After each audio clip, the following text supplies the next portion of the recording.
Well, folks, welcome to another card review for Castle Nathria. These cards are from the reveal stream, but pay close attention. If you watch the reveal stream, there have actually already been balance changes. So I'm actually re-recording a part of this video. So sorry if it took a little longer than normal. I had to make sure we got these right. For instance, the card behind me, the Mage location, Nightcloak Sanctum, was revealed as a 2 durability card, but it's been confirmed actually it's a 3 durability location. And Nightcloak Sanctum is a 3 mana card. 3 durability. It allows you to freeze a minion and summons a 2/2 volatile skeleton. So just a quick recap on how locations work. If you haven't been following along on Twitter, there's been some confusion that was resolved. So locations, you play them. They cost mana. They take up a spot on board, and then they have an activatable effect. And you can play that effect immediately the turn you play the Sanctum. So in this case, you could freeze a minion on turn 3 and summon yourself a 2/2 volatile skeleton. Now, after that, they close for an entire turn. So if you played this on 3, you skip turn 4. You can't hit the button on turn 4. Then again on turn 5, you can hit the button. Then you skip, say, turn 6.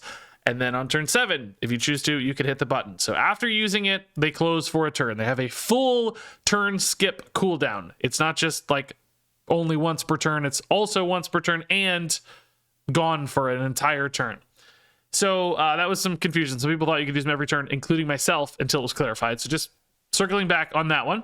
So for the sake of the Nightcloak Sanctum, I actually think this is pretty cool. Being able to freeze a minion is really nice on demand, just stalling out your opponent. Getting a 2/2 here with a really nice upside on this Death Rattle that deals 2 damage to a random enemy. That seems pretty cool.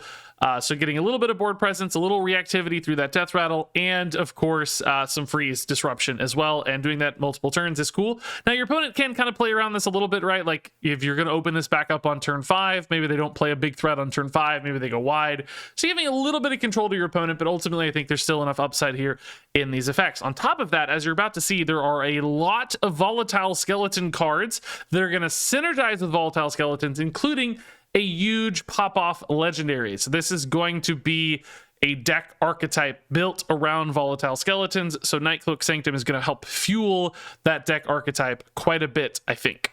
So let's go ahead and talk about the volatile skeleton straight up. This is a 2-mana 2/2 collectible neutral card, and it's got a Death Rattle, deal 2 damage to a random enemy. So it's kind of like a bomb style effect, but with some actual stats you can utilize on the front half. And although it doesn't have the upside of, say, like a naval mine that we see in Rogue, still kind of does the same thing. And I think the fact that it can actually trade and hit face in its own right is a nice advantage as well. So clearly, anybody who cares about Death Rattle synergies, just stacking up enough for some kind of critical mass Death Rattle deck, this might be the kind of card that could be included in that world to some success. I don't think this is strong enough or like specific enough in its effect that it like encourages an entire deck to be built around it, but near the bottom of a deck list, could this be tossed in as a little bonus or just increase in consistency? Yeah, I could definitely see that for the volatile skeleton. You know, Naval Mine is nice because it has so much damage. You know where it's going, and that has some upsides. This is a little bit less directed, less specific, but still of a general utility, I'd say. We also got a new mage spell here. This is Frozen Touch, a 2-mana frost spell. It deals 3 damage, so that can indeed go face, which can be pretty nice. And then it has an infuse 3 at a Frozen Touch to your hand. So there is actually here a chance to go infinite, assuming you have enough minion generation. If you have infinite minions, you can go infinite. Just a reminder on infuse, that means every time 3 minions die, this is going to upgrade itself. It will then deal 3 damage and add a Frozen Touch to your hand. So if you kind of sit on this in hand and summon some minions, maybe you got some skeletons you're summoning off your location, for instance, you can fuel these up and kind of get a 2-for-1 each time. And then start the cycle back over with the fresh Frozen Touch if you want, or maybe just use it immediately for additional burst damage. Also, the Frost tag here has some nice utility. Most Frost spells aren't actually very aggressive and don't typically go face, these days anyway. Of course, Ice Lance, Frostbolts of old, but it might be nice for decks that care about multiple spell types. Having the ability to go face more reliably could be useful for things like multi-caster builds. Maybe even Quest Mage could return. I hope not, but who knows? That possibility exists thanks to this spell type. So all in all, these 2-for-3 cards have worked very well historically in Hearthstone, and I think this one having a lot of extra value potentially bundled in is nice. The Infuse might be difficult for Mage. It's not a deck that usually summons a ton of minions on board, so that could be the limitation here. Is it really just 2-for-3? Is that good enough? Can the Infuse be activated reliably enough that makes this better than other cards? There is some real risk that it just won't be worth the cost here to run this when there might be better, more consistent alternatives. And if you thought we were done with volatile skeleton shenanigans, nope. This is KEL'THUZAD the Inevitable, an 8-mana 6/8 with Battle Cry. Resurrect your volatile skeletons. Any that can't fit on the battlefield instantly explode. And then there's a counter here for how many you're going to be resurrecting. So pretty insane here. You've got KEL'THUZAD taking up a board spot. You've got an empty board that's 6 more volatile skeletons. Now, I think sometimes that's going to be fine, just getting this giant board of all this stuff that could just wipe out your opponent, right? That's like 12 damage in pings essentially on board. And then if you've managed to have a board that's already a little bit full, or if you've managed to summon a ton of volatile skeletons, how many extra are you going to be blowing up in an average game? Maybe 2, maybe 4, I don't know, maybe 6. There could be some absolutely insane pop-offs with KEL'THUZAD the Inevitable because you're just firing 2 damage pings everywhere. If your opponent doesn't have a board, they're probably just going to die in many cases, right? If they do have a board, this might serve as sort of a board response and a board dump and a lethal threat on board all in one, right? So this card does a lot. Now, here's the thing with this kind of card, though, right?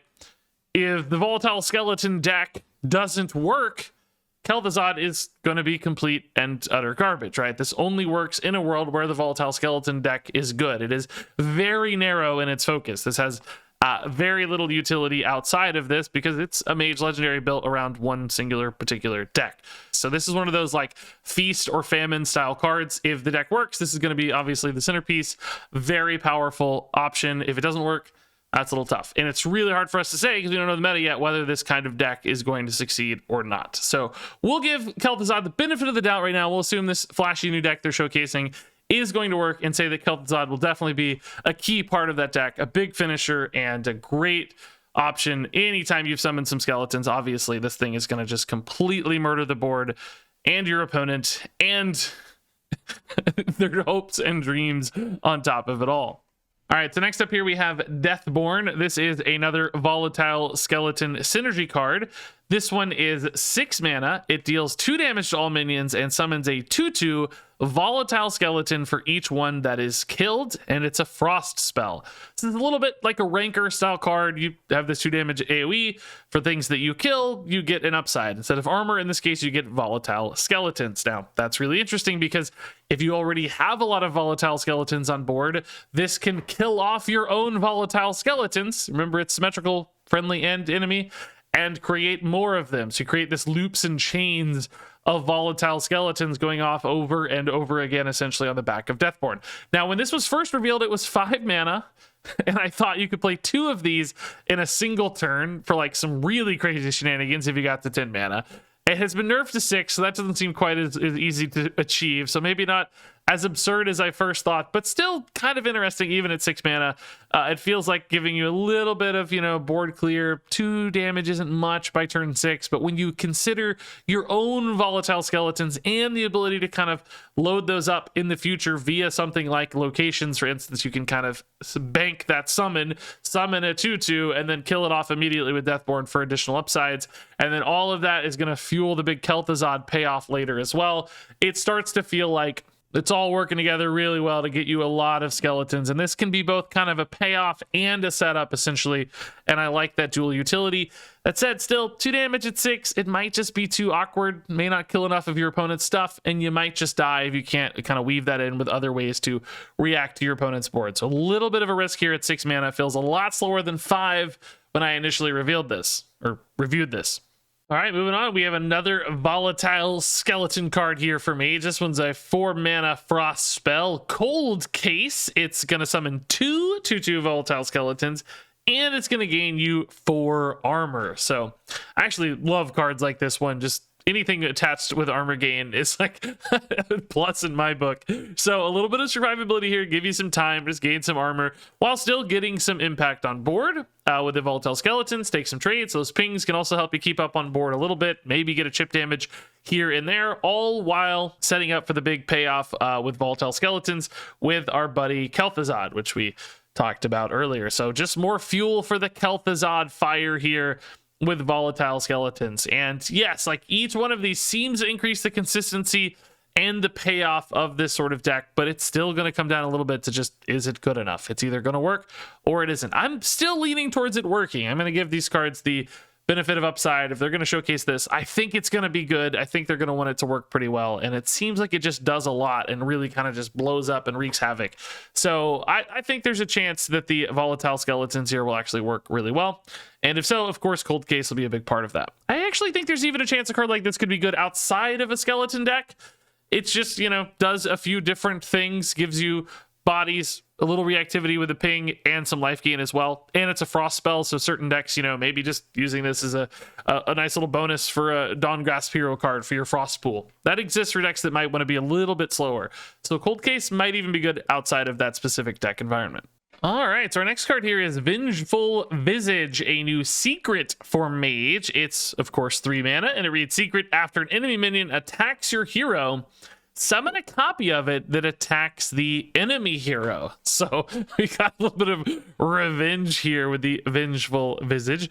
And of course, this is really cool if your opponent has a gigantic minion, you're playing a Beast Hunter, you think they're going to hit you with a King Crush, then okay, go for it. I'm going to hit you right back with my own King Crush, and I'm going to have an 8/8 that you have to deal with as well. But of course, your opponent has some 1/1s on board. The Vengeful Visage is going to be pretty darn weak. They can just trade in with a 1/1 first, and then you're going to have a 1/1 on board that's not very exciting. So obviously there are some perfect case scenarios where this can do some crazy work, and like perfect deck matchups where this can do some crazy work. But I think on average, most decks have ways to make smaller things and, you know, attack in sequences that play around the Vengeful Visage here pretty dang well.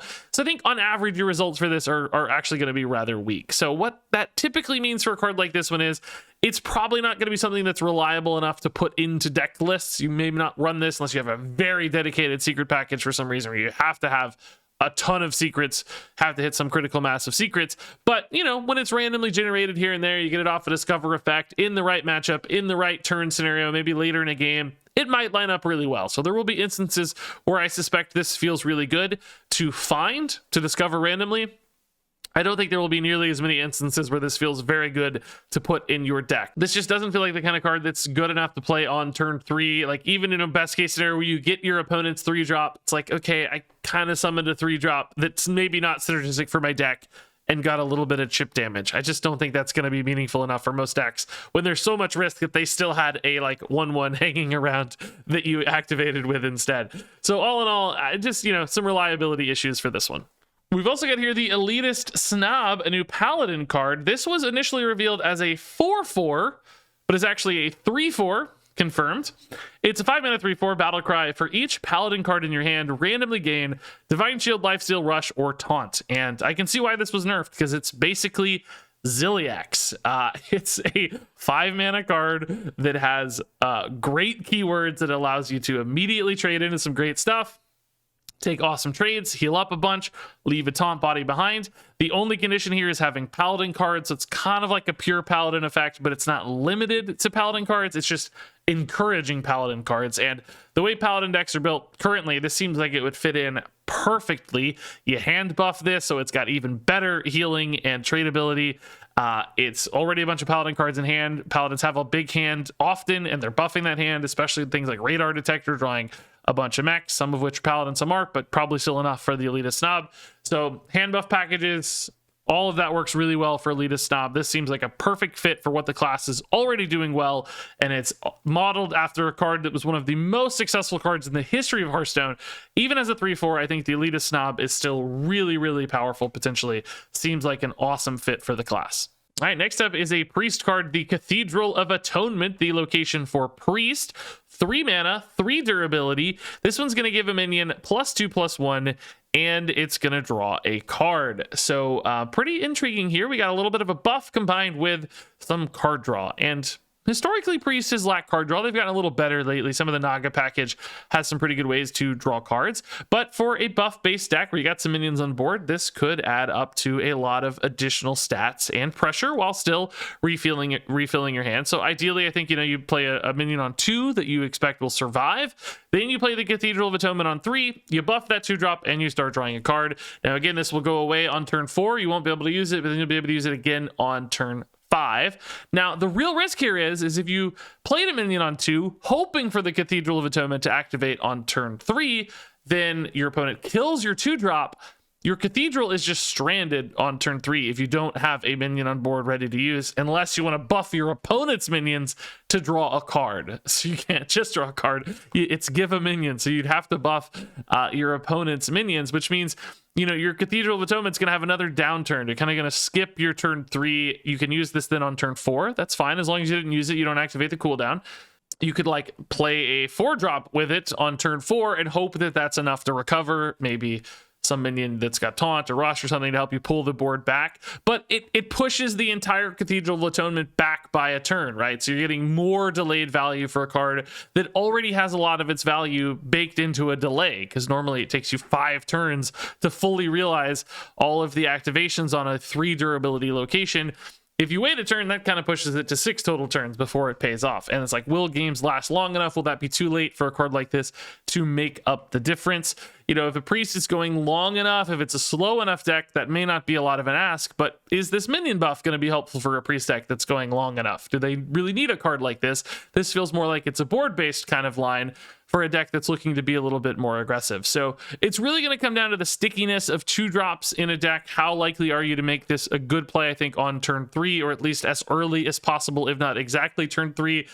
I suspect it's going to feel a little more awkward than good, and I think it's going to take a little too long to realize enough upside on this one. So I'm a tad worried about the Cathedral of Atonement. I think this feels like a kind of clunky, hard to utilize location. All right, so next up is Druid's location. It's Hedge Mage, a new 3-mana location with 2 durability. This one's going to trigger a friendly minion's Death Rattle. So ideally, you might want to play a Death Rattle on 2, and then use Hedge Mage on 3 to immediately trigger the upside of that Death Rattle.